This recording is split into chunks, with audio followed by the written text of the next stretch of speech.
Terima kasih Bapa, sampaikan isi hati-Mu, urapi hamba-Mu yang tidak ada apa-apanya Tuhan. Berbicara bagi kami. Dalam nama Yesus yang percaya Tuhan di tengah kita, memberkati kita. Mari katakan bersama. Amin, amin, amin. Silakan duduk Bapak Ibu, Shalom. Biar kerinduan hati kita tuh hanya pengen mengenal Tuhan, mengenal rencana Tuhan di hidup kita. Seringkali kita nyanyi pinter saudara ya, tapi apakah pujian itu sungguh keluar dari hati kita kepada Tuhan? Atau kita cuma sekedar nyanyi ya? Makanya kalau nyanyi di gereja tuh hati-hati loh. Benar gak hidup kita ini senada dengan sorga? Ya, atau kita cuma kadang-kadang kita gak mikir. Tadi saya nyanyi lagu itu senada dengan surga.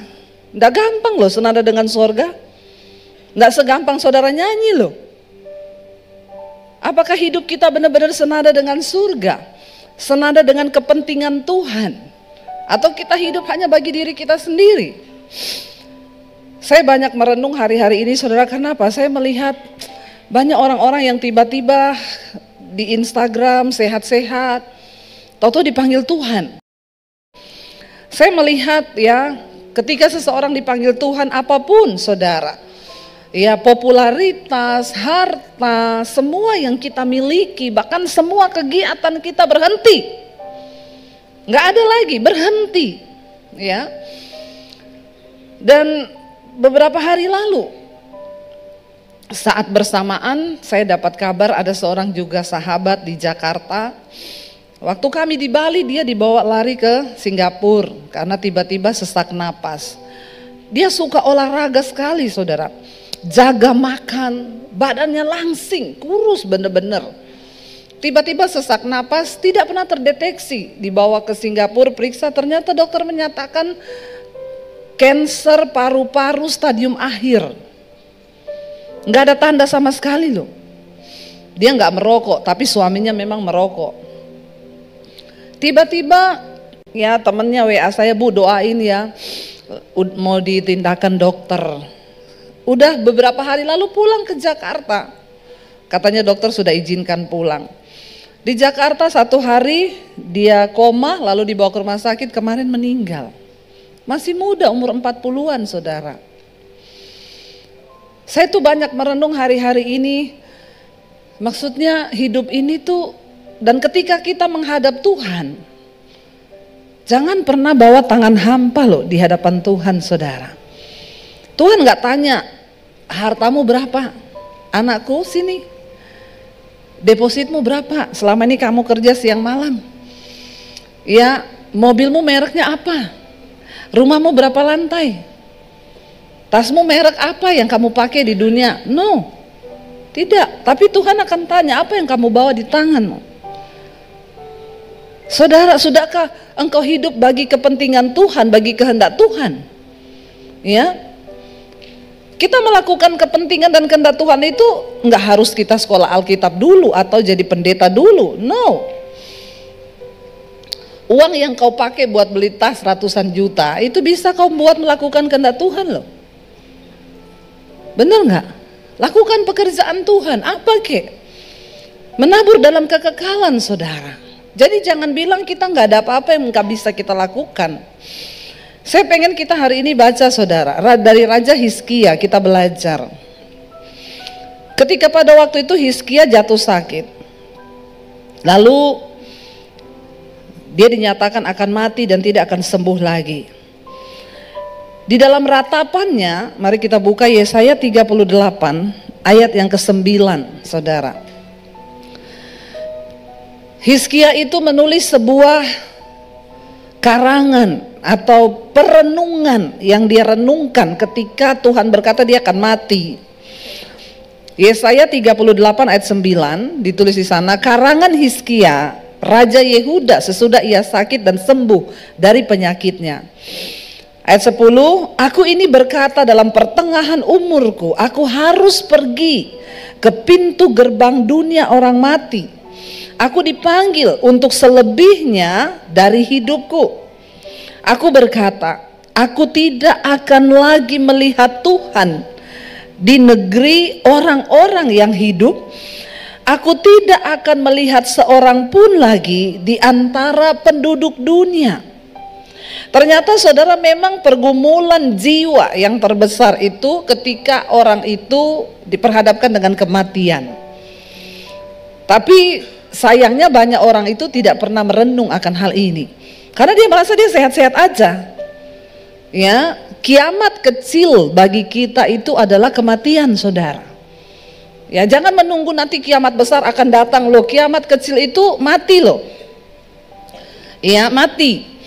Jadi Hizkia dia merenung ketika dia sudah divonis mati. Jangan tunggu divonis dokter mati dulu baru saudara merenung. Amin. Sekarang ini loh, renungkan, benar-benar renungkan. Loh benar, jangan pikir umur panjang kita ini, saudara. Sehat terus ya atau apa. Sehingga orang tuh sombong hidup tanpa Tuhan, tanpa pernah memikirkan kehendak Tuhan, tanpa pernah memikirkan rencana Tuhan atas hidupnya. Ada loh orang-orang tuh yang hidup enggak pernah mikir. Tapi saya percaya sini semuanya mikir, amin. Ya, apa yang saya lakukan bagi kehendak Tuhan? Hizkia merenung, dia bilang selebihnya Tuhan akan ya mengambil aku dan aku akan pergi ke pintu gerbang dunia orang mati dan aku akan dipanggil untuk selebihnya dari hidupku. Tapi satu hal yang dia renungkan gini, aku tidak akan melihat Tuhan lagi di negeri orang-orang yang hidup. Ya, itu yang menjadi pergumulan bagi Hizkia, saudara, ketika dia divonis akan mati. Aku tidak lagi melihat seorang pun di antara penduduk dunia. 12, pondok kediamanku dibongkar dan dibuka seperti kemah gembala, seperti tukang tenun menggulung tenunannya. Aku mengakhiri hidupku. Tuhan memutuskan nyawaku dari benang hidup. Dari siang sampai malam Engkau membiarkan aku begitu saja. Aku berteriak minta tolong ya sampai pagi. Bayangkan saudara ya.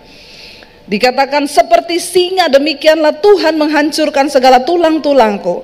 Dari siang sampai malam Engkau membiarkan aku begitu saja.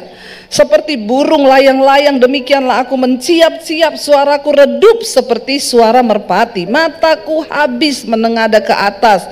Ya Tuhan, pemerasan terjadi kepadaku, jadilah jaminan bagiku. Ayat 15 saudara. Apakah yang akan kukatakan dan kuucapkan kepada Tuhan? Bukankah Dia yang telah melakukannya? Aku sama sekali tidak dapat tidur karena pahit pedihnya perasaanku.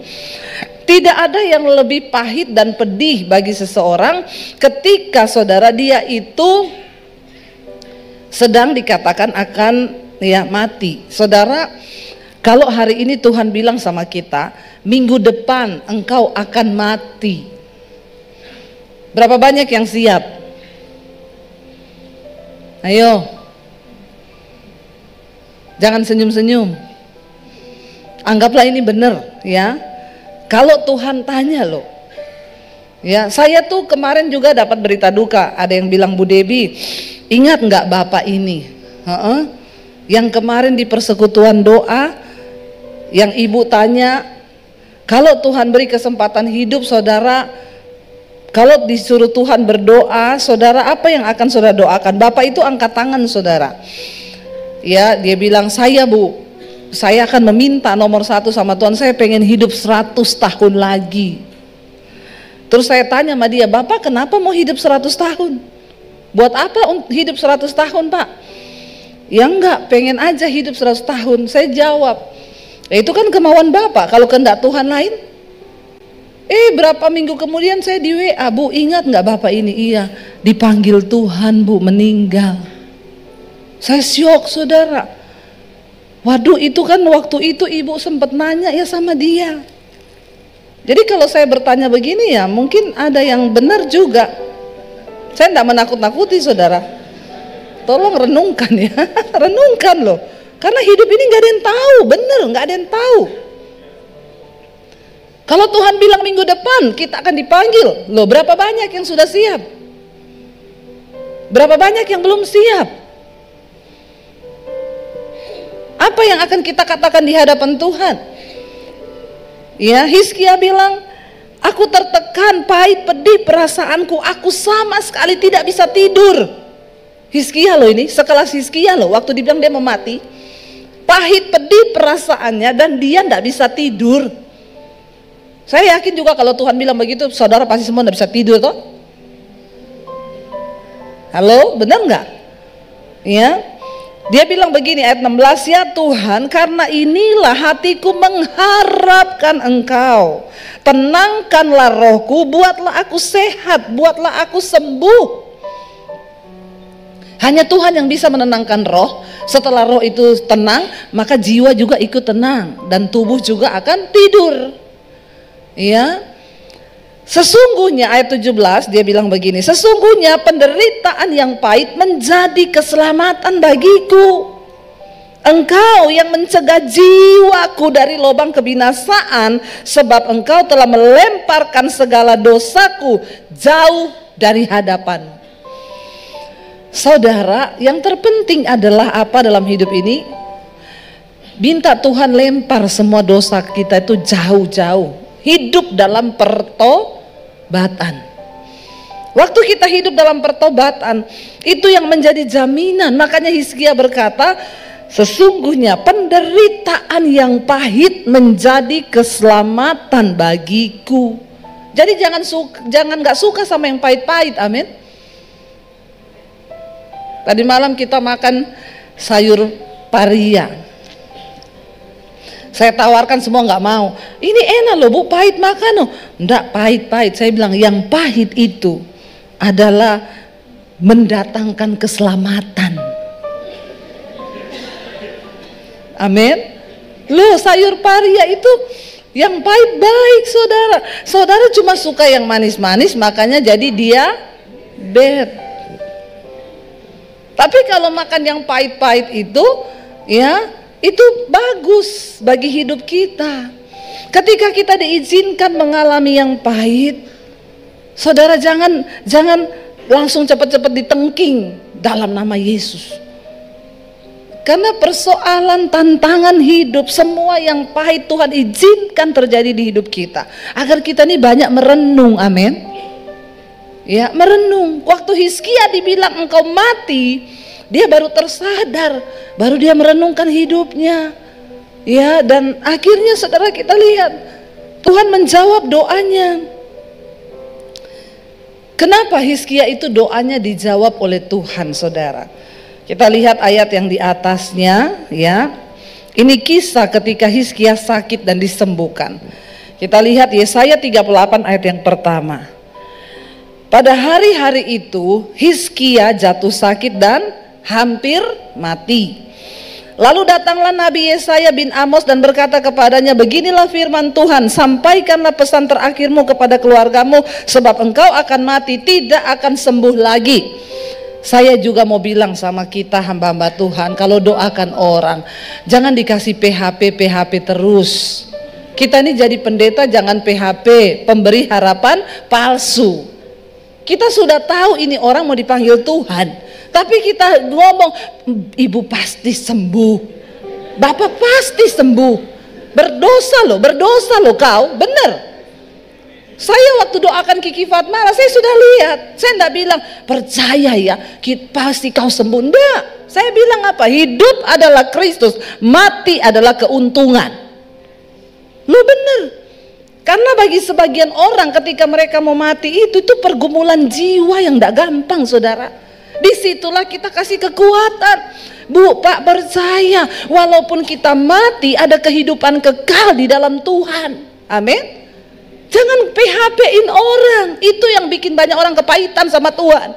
Kenapa saudara? Orang tuh waktu mau mati dia lagi pergumulan jiwa loh. Banyak orang akhirnya kepahitan di akhir hidupnya. Dia menolak Tuhan karena dia bilang, kenapa Tuhan kesembuhkan saya? Saya bilang kesembuhan itu bukan hanya secara tubuh, tapi yang terpenting kesembuhan jiwa. Amin. Karena yang naik ke atas itu bukan tubuh, tapi jiwa. Kesembuhan jiwa itu adalah kesembuhan dalam kekekalan. Amin. Ini Nabi Yesaya ini mirip saya, saudara. Kebalik ya, saya yang mirip dia ya. Dia datang loh sama raja loh. Dia nggak ngomong gini, raja tenang raja, Tuhan kita dahsyat. Apalagi kalau mau ketemu raja ini, amplopnya tebel saudara. Jadi harus kasih tahu yang manis-manis toh. Tapi dia enggak.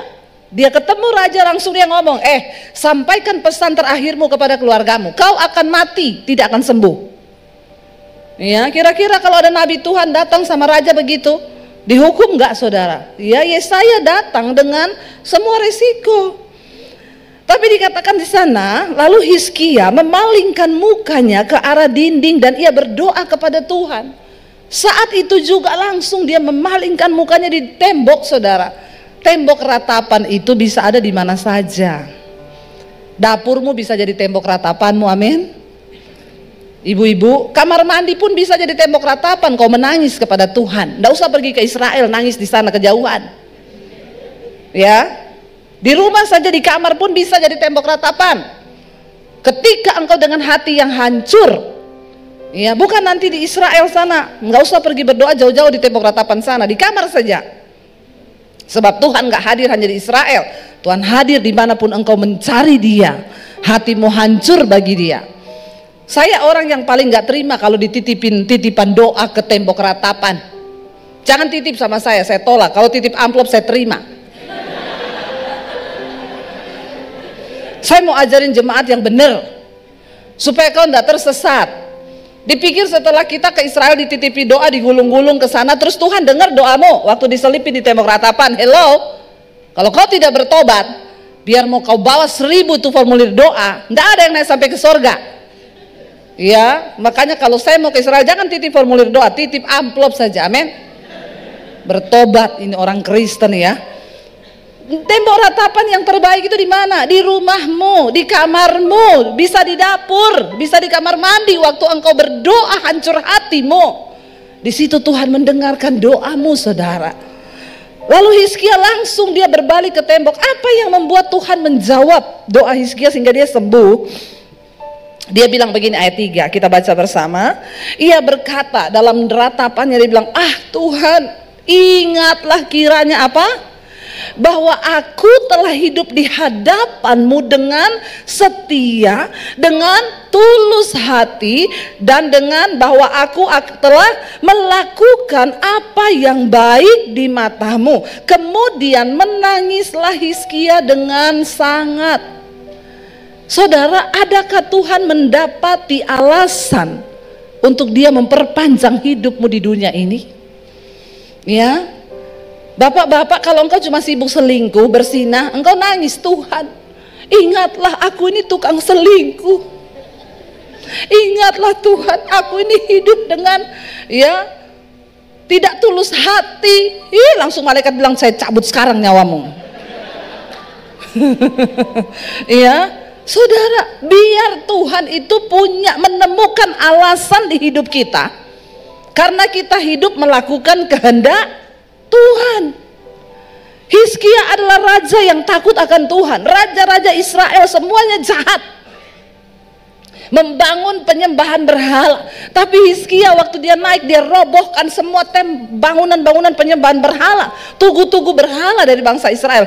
Dia membawa bangsa itu kembali kepada Tuhan, dan dia hidup melakukan kehendak Tuhan.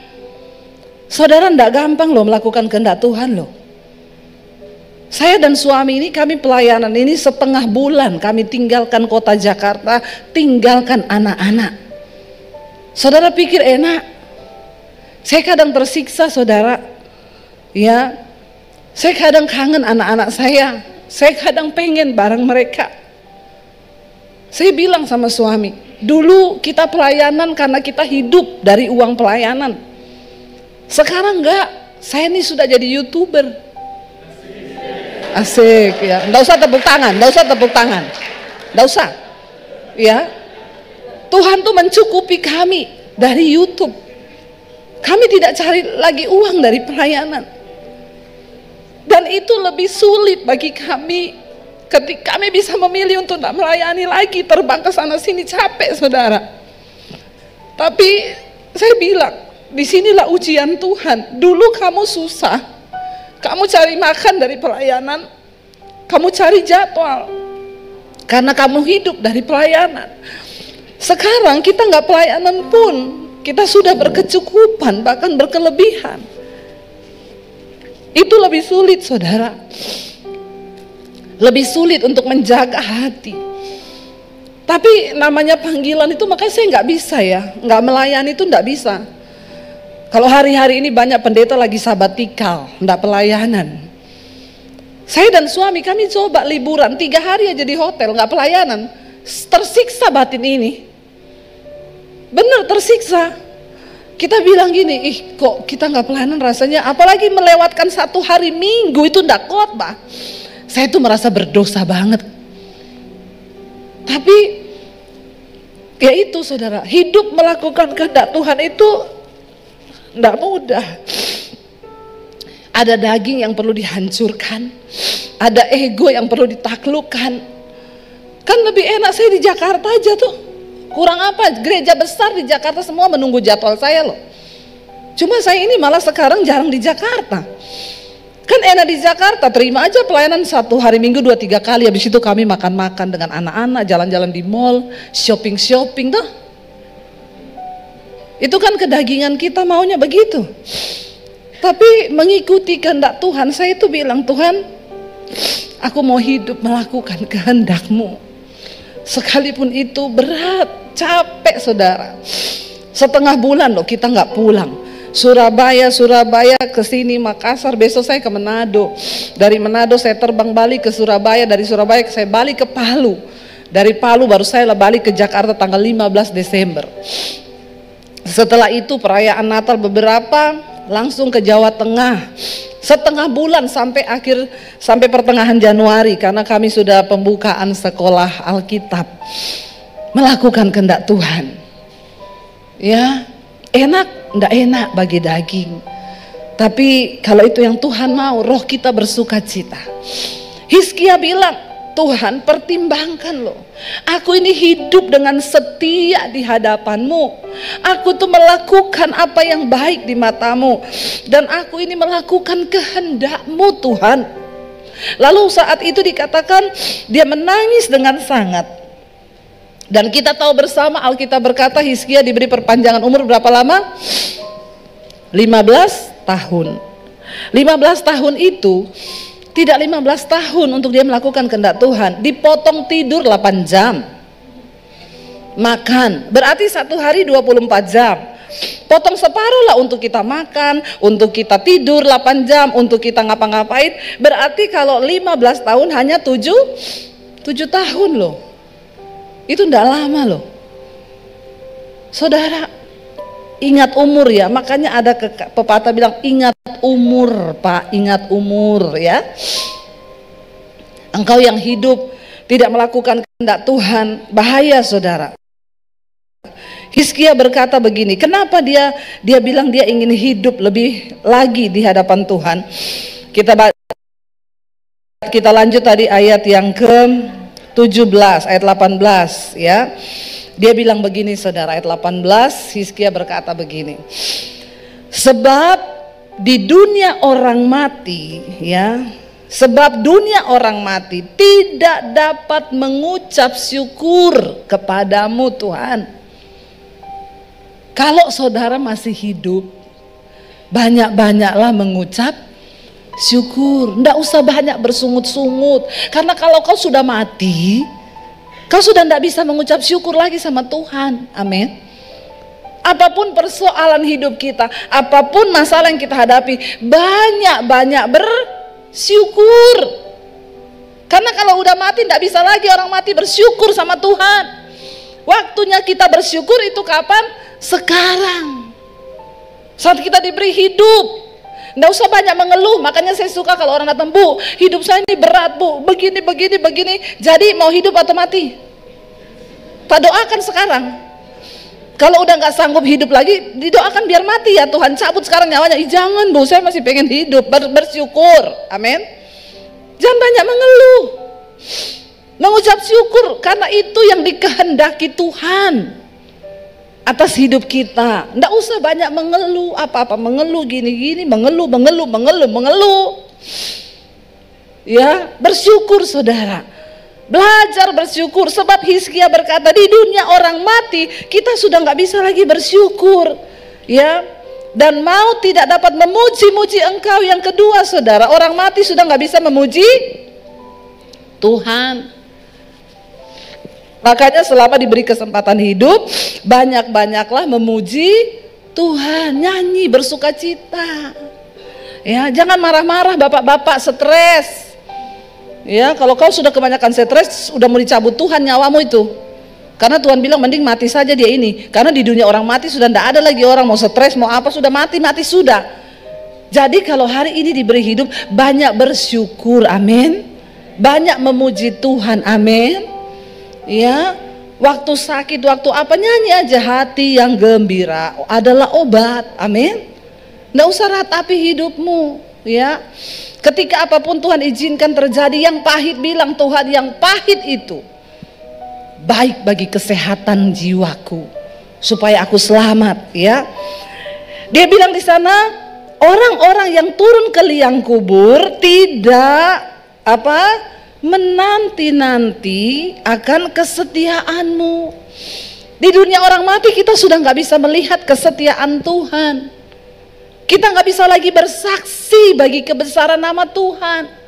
Justru waktu kita hidup, ya, kita bisa bersaksi tentang kesetiaan Tuhan dalam hidup kita.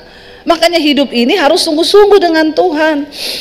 Ayat yang ke-19, tetapi hanyalah orang yang hidup, dialah yang mengucap syukur kepadamu. Lihat kanan kirimu, bilang masih hidup toh? Bersyukur. Ya, bilang kau masih hidup kan? Bersyukurlah kau, ya. Ternyata tanda bahwa kita masih hidup ini, kita ini masih bersyukur, amin. Ya, jangan banyak bersungut-sungut. Kalau masih ada napas, bersyukur. Saya kemarin, saudara, lagi pelayanan di Surabaya, ada ibu-ibu datang, dia masuk ke ruang, ada pengerja gereja bilang, Bu, di luar ada satu jemaat mau ketemu ibu, boleh enggak? Dia datang khusus dari Balikpapan loh, karena ibu khotbah hari ini. Oh iya, dia katanya pengen banget ketemu ibu, ada yang dia mau sampaikan, pesan dari suaminya. Suaminya sudah meninggal 2 bulan yang lalu. Oh ya, suruh masuk. Ibu itu masuk, begitu ketemu saya, dia peluk saya, saudara, dia nangis, saudara. Terima kasih Ibu Debbie, terima kasih Ibu, saya bersyukur sama Tuhan, saya bisa ketemu Ibu. Iya, kenapa? Ibu cerita dulu, duduk dulu ya, cerita ya, baru nangis nanti ya, karena saya tidak ngerti ibu ini nangis siapa, duduk dulu. Oh, dia cerita, Bu, saya itu menikah dengan suami saya. Suami saya ini orang jahat, dia pendosa. Ibu kenapa bilang suami ibu pendosa? 29 tahun saya menikah dengan dia, Bu. Pertama dosanya ya, pemain judi suami saya. Judinya itu bukan puluhan juta, ratusan juta, Bu, miliar, Bu. Sampai yang terakhir rumah digadaikan, dia main judi sampai 5 miliar. Dan karena semua barang sudah digadaikan, saya nggak dikasih duit sebagai istri, saya hidupin anak-anak, saya utang. Dari uang utang saya kasih makan anak-anak. Yang kedua, Bu, bukan hanya judi, suami saya pemakai narkoba. Jadi saya lihat di tempat tidur dia mabok lagi pakai narkoba, Bu, sebagai istri. Udah ndak ada uang, saya utang buat makan, dia pakai narkoba, suntik, mabok di kamar. Yang ketiga, Bu, kenapa saya bilang dia pendosa? Satu kali saya lihat di Instagram ada perempuan foto sama suami saya, sama pegang 2 anak. Dia tulis selamat ulang tahun suamiku. Saya lihat begitu. Saya tunggu dia pulang, Bu. Waktu dia pulang saya bilang, Pak, ini kamu kan? Kamu udah menikah lagi, udah punya anak 2, kecil-kecil.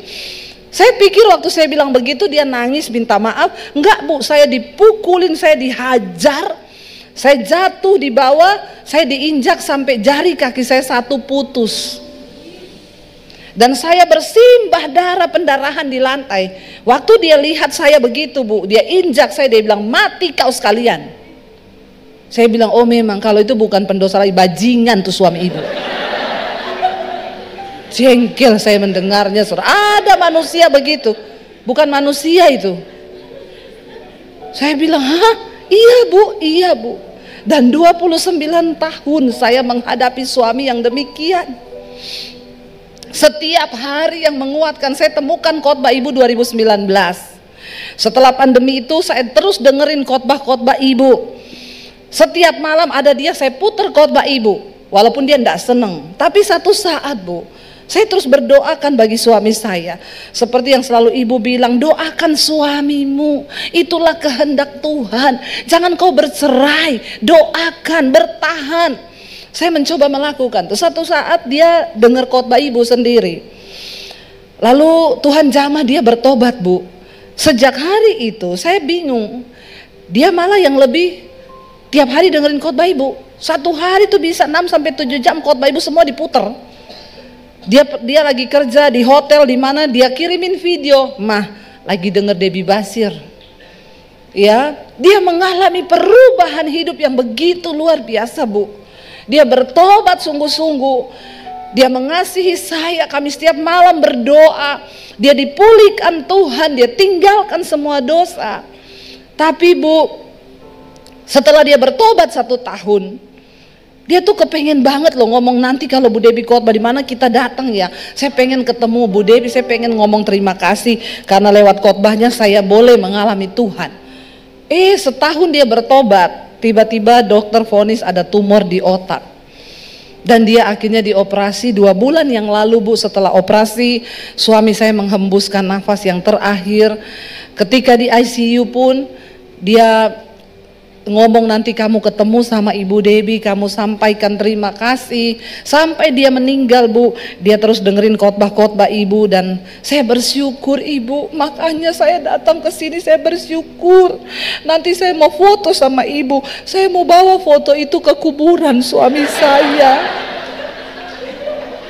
Agak horor ya, agak horor sih. Ya, saya bilang ibu, please ya, jangan ditaruh di atas kuburan ya ibu. Jangan taruh foto saya di situ ya. Saudara tertawa ya, saya takut sih. Tapi enggak lah saudara ya, saya bercanda. Iya ibu, iya bu, saya bersyukur, saya datang ke sini mewakili suami, saya mau berterima kasih. Bagaimana seorang pendosa bisa kembali kepada Tuhan dan dia meninggalkan semua dosanya, dan di akhir hidup dia melakukan kehendak Tuhan. Saudara, kita lihat ya, buat Tuhan itu tidak ada yang mustahil. Saya mendengar begitu banyak kesaksian orang-orang yang tadinya pembunuh ya. Semalam saya dengar kesaksian orang yang pernah mutilasi orang bertobat ya, dan dia sungguh-sungguh menyerahkan hidupnya kepada Tuhan, melakukan kehendak Tuhan. Saya bilang sama ibu itu, bu, coba kalau ibu tidak melakukan kehendak Tuhan, ibu ceraikan suamimu. Tidak akan pernah ada seseorang pendosa yang kemudian bertobat. Dan Tuhan tahu batas pertobatannya sudah 1 tahun aja, terus dipanggil. Karena kalau kelebihan mungkin bisa balik lagi. Orang begini nih setan gak suka loh kalau dia bertobat. Dan Tuhan tahu batasannya sampai di situ. Ya, dan saya melihat saudara, bagaimana indah hidup kita ketika kita ini sungguh-sungguh mau hidup bagi kepentingan Tuhan. Mari kita sama-sama berjuang. Ingat, di dunia orang mati kita nggak bisa bersyukur. Di dunia orang mati kita nggak bisa lagi menceritakan kesetiaan Tuhan. Kapan waktunya kita mengalami Tuhan? Sekarang di hidup ini. Sepahit apapun yang engkau alami. Tadi Hizkia berkata, penderitaan yang pahit itu menyelamatkan jiwaku. Alami Tuhan saudara. Kita bangkit berdiri bersama. Kita katakan pujian tadi, dan ku ingin mengenalmu Tuhan. Bawa kami dalam pengenalan yang benar akan Engkau Tuhan. Katakan bersama. Dan bila ku buka mataku, dari awal kita katakan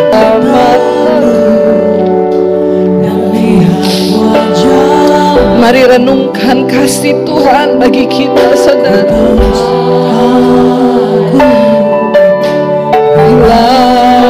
Lihat hidup kita dan karya tangan Tuhan. Katakan, ku tersanjung karena semua yang baik dalam hidup kita itu adalah karya Tuhan. Kau beri kesempatan yang baru, dan ku ingin mengenalmu Tuhan lebih dalam dari semua yang ku kenal. Oh, tiada kasih yang melebihi.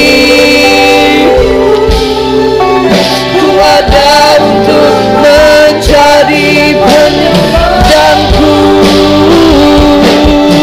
dan ku ingin mengenalmu Tuhan lebih dalam dari semua yang ku kenal. Oh, tiada kasih yang melebihimu. Ku ada untuk menjadi penyembahmu. Mari kita tutup mata dalam hadirat Tuhan. Saudara, sudahkah kita hidup bagi kepentingan Tuhan? Sudahkah kita melakukan apa yang berkenan? Bukan keinginan kita, tapi apakah kita sudah hidup bagi keinginan Tuhan? Mari merenung hari-hari ini. Selama masih ada waktu, Tuhan beri kesempatan kita untuk merenung. Karena kita nggak pernah tahu kapan waktu hidup ini Tuhan beri. Datang pada Tuhan.